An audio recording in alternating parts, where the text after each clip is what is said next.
प्राचीन भारतीय समाज में संबंध एवं वंश परंपरा। प्राचीन भारतीय समाज में परिवार कुलम को सबसे बुनियादी इकाई माना गया। परिवार प्रायः संयुक्त रूप में होता था, जिसमें दादा दादी, माता पिता, बच्चे तथा अन्य रिश्तेदार एक साथ रहते थे। परिवार का मुखिया पुरुष होता था, जिसे गृहपति कहा जाता था।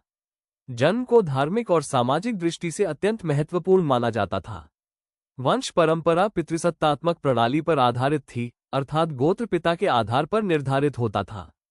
पुत्र को परिवार की परंपरा और वंश को आगे बढ़ाने वाला माना जाता था।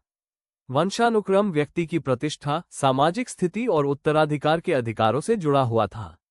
गोत्र और विवाह नियम गोत्र किसी ऋषि या पूर्वज से उत्पन्न वंश परंपरा को दर्शाता था, जैसे भारद्वाज गोत्र, गौतम गोत्र, कश्यप गोत्र आदि।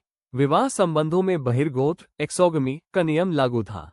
इसका अर्थ था कि एक ही गोत्र में विवाह करना वर्जित था। इसका उद्देश्य रक्त संबंधों की शुद्धता बनाए रखना और आनुवंशिक समस्याओं से बचना था।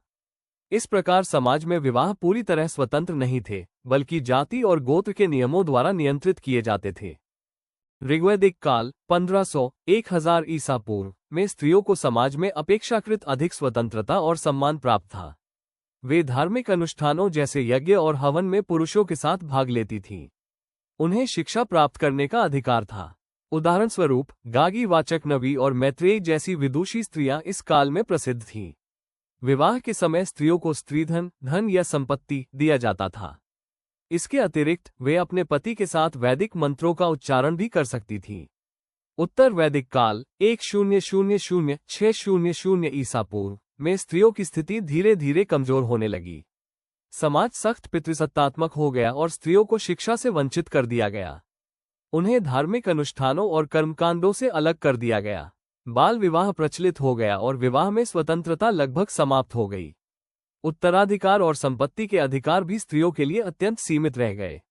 ऋग्वैदिक और उत्तर वैदिक समाज के बीच अंतर। ऋग्वैदिक काल में परिवार संयुक्त और पितृसत्तात्मक होते हुए भी लचीला था, जबकि उत्तर वैदिक काल में समाज पुनर्तः पुरुष प्रधान और कठोर पितृसत्तात्मक बन गया। वंश प्रणाली प्रारंभ में कुछ हद तक संतुलित थी, लेकिन बाद में केवल पितृवंशीय परंपरा ही प्रमुख रह गई। गोत्र और विवाह से संबंधित नियम उत्तर वैदिक काल में अधिक कठोर और स्त्रियों के लिए प्रतिबंधकारी हो गए। अगर इतिहास आपको रोचक लगता है तो चैनल को जरूर सब्सक्राइब करें और नई जानकारी सबसे पहले पाने के लिए बेल आइकन दबाएं।